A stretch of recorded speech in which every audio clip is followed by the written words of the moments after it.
Hello, everybody. Welcome to Lettermen Row's special headquarters while the rain comes down at the Horseshoe. We're in the tunnel here at Ohio Stadium. 76-5. Did we lose count? I don't know. The game didn't even go the full 60 minutes, but Ohio State 4-0, heading into a Big Ten game on the road next week against Nebraska. That was Miami of Ohio that was the opponent. Let me cover all the boxes there. This is Tim May, Jeremy Birmingham. I'm Austin Ward. I don't know where to begin. I guess. Well, I'll begin. Yeah, here you go. You've got a stat I think it was the most lopsided come-from-behind win in Ohio State history. I may be wrong. I'm sure I am. But Mike Bassford walked by, Ohio State Sports Information, wanted me to get it in. A 76-0 run. A pretty impressive way to close out a game for Ohio State. A 42-0 second quarter. Probably, maybe never done in Ohio State history. We're still trying to figure that one out. Still digging through the record books. A lot of records out here. But, I mean, I guess if we're going to start anywhere, Ohio State did come out a little bit sleepy. They fell behind 5-0. The defense gave up a couple big plays. The safety from Justin Fields. I mean, any concern about this low starts, or do we just move on from that? Well, I mean, like Birm will tell you, I mean, you're down 5-0 at home against a team you're supposed to win at least 40 by. Yeah. And, things and plus they were having some success offensively, throwing the ball around, and had some new things, maybe some new wrinkles Ohio State wasn't really ready for, but they were doing what they needed to do against Ohio State. Taking the snap, throwing it immediately, guys breaking open. They had a couple guys, drop passes too. I'm talking about Miami. Yeah. Who knows what? Well, they weren't going to upset Ohio State, but who knows what could have happened, where the score could have gone before Ohio State finally hit the on button. Right, but when Ohio State hit the on button, it was something to behold. The game ended 2.5 minutes early, but Ohio State started the game 10 minutes late. Yeah. So the fans lost. So the fans 12 lost and a half both minutes. Ends. But the Buckeyes put up essentially 70 points in 2 quarters, which is ridiculous. Justin Fields scores 6 touchdowns in the second quarter, which is ridiculous. Chase Young has 8 sacks in 4 games, which is ridiculous. And I think 2 of them strip sacks. You just start to see what 3, right? What this team is. Well, 2 today. Yeah, 2 today. What this team is capable of from top to bottom. I mean, as long as they never have to bring in a backup kicker for an extra point, I think that we're seeing that they're pretty much capable of doing whatever they want when they're engaged. And I think that that's the one thing you worry about with a team like this. And we talked about it earlier this week. Nobody talked about this football game the entire week. Nobody talked about Miami of Ohio. I almost forgot to say their name in the intro to this show. Right, so nobody in this building or around this area, as much as they want to say we don't overlook opponents, was thinking about Miami of Ohio. Yeah. And it showed for those first 10 minutes. Yeah, and then it showed after that 76-5 why nobody was thinking about it. I mean, this was a team, like I said on the pregame show today on radio, I mean, this is a game where you should show what you're all about as a football team. And Ohio State was basically trying to show exactly what they were all about. They weren't focused, maybe, et cetera. Yeah. They weren't sharp at the beginning. But boy, when they got it going, it was something to behold. All right, let's go through some news that can actually be used here on Rapid Reaction, brought to you by Byers Auto. I thought last week, and I asked Justin Fields this, we talked about it on the practice report, also brought to you by Byers Auto, that Justin missed a little high last week. The inaccuracy wasn't ideal for him, or the accuracy wasn't. I thought the deep balls that he threw today, it doesn't matter who the defense is, what team you're playing, it is one of the prettiest deep balls that I can remember seeing. And I did watch Dwayne Haskins play last year.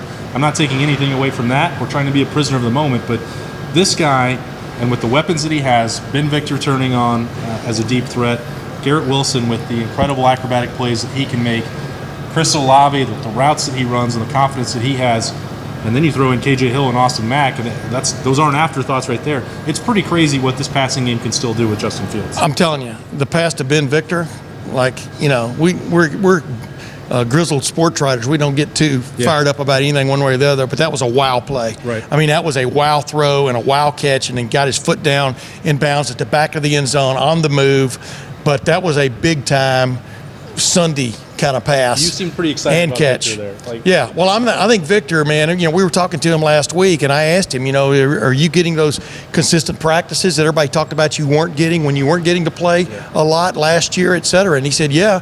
I mean, he has bought in big time, but he's got a big-time guy throwing the ball to him for a second straight year, and that's just, I think Benjamin Victor's almost a bonus for these guys. Like we've talked about a million times on our little shows, it's the rising talent, the guys who have been sort of unsung the last several years on this team that are really going to make the difference on it being great. And but let's keep everything in perspective. I mean, this was the worst team they've played through the first four. Right. I mean, in years. You knew Ben Victor, talent-wise, is as good as anybody in that locker room. So for him, it's always been mental, and it's always been about just making sure he was following through, going through. And I think it's been so good for Ben Victor and in a degree for Austin Mack, but to have the three receivers that were here a year ago that have left, but then to still have KJ Hill here and to have Chris Olave, who has turned into the leader in that room as a true sophomore. I mean, he is the vocal leader, he is the on-the-field leader, and he is the in-practice leader. And it's pretty crazy to watch. Yeah. Because today we saw Garrett Wilson and Jamison Williams and the next wave, and Chris Olave talked about it after the game. He's sort of taken it upon himself to go out and reach out to those guys and say, hey, practice matters. Practice matters. And from what we've heard around the program in the last few weeks, Jamison Williams is a guy that everyone has said is really turning it up to a next level. Well, and I think you see that on the field. And then you saw his Ted Ginn type speed, taking a 7-yard route and turning it into a 61-yard touchdown. That was impressive as heck, because we're sitting there and we're watching and said they're not going to catch him. He's out the gate. Because he was getting a half a step every step he took. And you're exactly right. I mean, there are guys rising right now that are just, you can see the weapons. I mean, if A and B and C aren't working, then D, E, and F might be. And it's right on down the line, including the running back deal. J.K. Dobbins hardly got a sniff today, Master Teague III had a fumble, which he'll regret. But I thought he ran hard, et cetera, in running back. But like you were talking, I mean, Marcus Crowley didn't get the 100 yards you forecast, but he still got in there. Still got a touchdown. Still got a touchdown. Still got in there. Caught a touchdown pass. Still got in there. Ran hard. He's just talking about his own bold prediction coming through. Jeff but Okudah. I did want to get to that. Jeffrey Okudah, ladies and gentlemen, he gets his first interception. As well as this guy has played, It's hard to believe he didn't have one. yeah. And I think he could have had two. You mentioned, Tim, off the top that Ohio State, when they came out, and I talked about them being sleepy, well, they wound up changing, I think, a little bit from some zone coverage where Jeff Okudah, if we're being honest, he got lost on two plays. He looked a little uncomfortable. Yeah. That wasn't working. You And then always they went wonder, press did he man. get lost or did the other guy get lost? I'm not trying to blame it solely on him. Right. There was miscommunication in the secondary, Right. which was reminiscent of last season.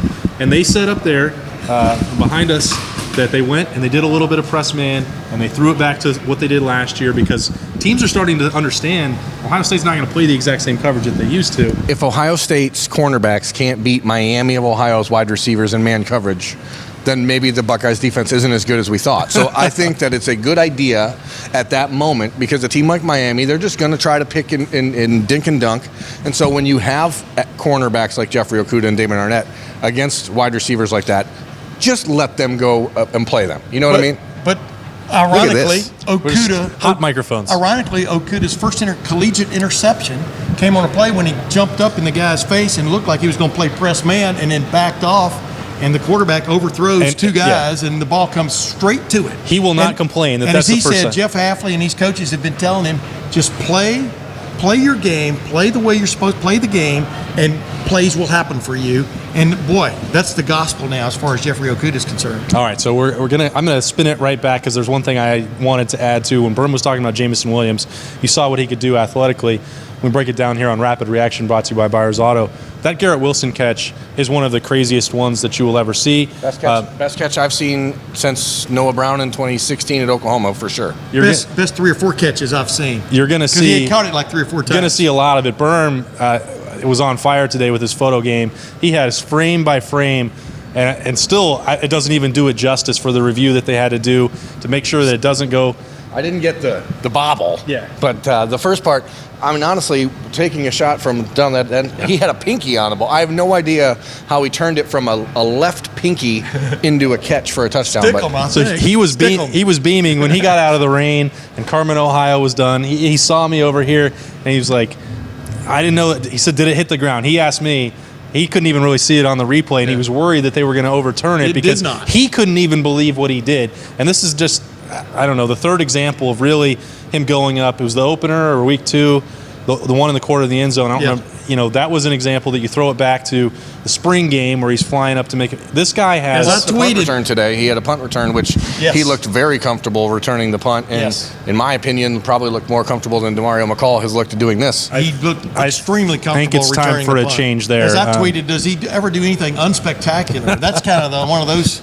like a circus That's act. sort of the rub on him, is that he is one of those guys that does everything spectacular and sometimes has been struggling Routine. to do the routine stuff. And I think that's where a guy like Chris Olave, and you see his impact, and I don't want to go back to that, but you see what he can do for guys like Garrett Wilson and Jamison Williams, because Olave has made spectacular plays, but now he's the most consistent guy in that group. And part two is he goes right over, and Brian Hartline has a teaching point for it too. And he did the same thing after the one in the spring game, said, hey, there was this, and this wrong with that route. And then you made up for it at the end, which is a plus. Yeah. But here's where you get better. But if you just catch the ball in the first place, it's not spectacular, but wow, it's a touchdown.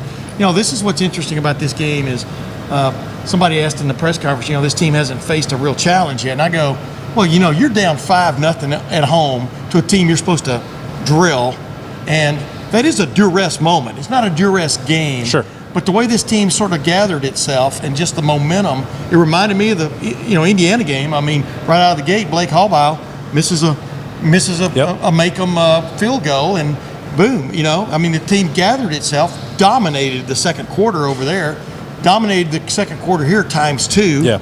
And there is something to be said for what you get from that kind of like rebound from maybe a slow start, etc. But, the competition ramps up immediately going to Lincoln and Nebraska. All right, that's a good segue right there. Let's wind it down on Rapid Reaction brought to you by Byers. What's one thing that you'll take out of this one that tells you Ohio State is ready for Big Ten play? Tim, go. Justin Fields can make huge plays when he needs to with his arm and with his feet, and that's huge. To me, it's a macro thing. Ohio State is taking on the personality of Ryan Day, as opposed to what we've seen in the last 7 years. We see a team that is not panicking.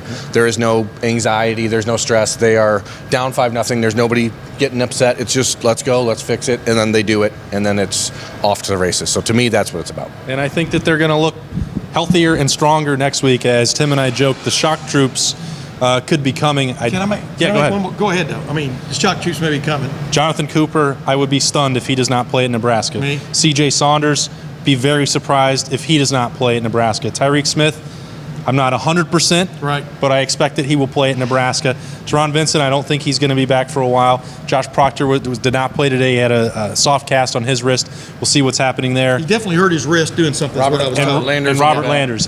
Those guys are going to play when it gets harder. So Ohio State knew what was going to happen. They wanted to get guys reps, and they still had enough depth on the defensive line. Before you wrap it up, I do want to add this one other thing that I saw today that just stands out to me.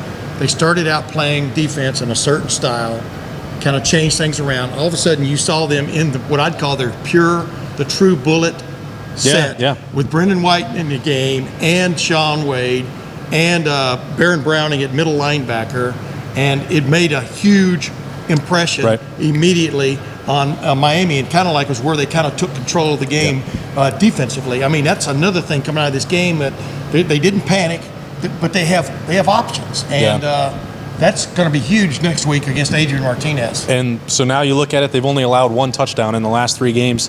That's pretty good. That's going to be tested at Nebraska. But I think you take that, if you're Greg Madison and Jeff Hafley, Ryan Day. 76-5 was the final here. This was Rapid Reaction brought to you by Byers Auto. That's Tim May.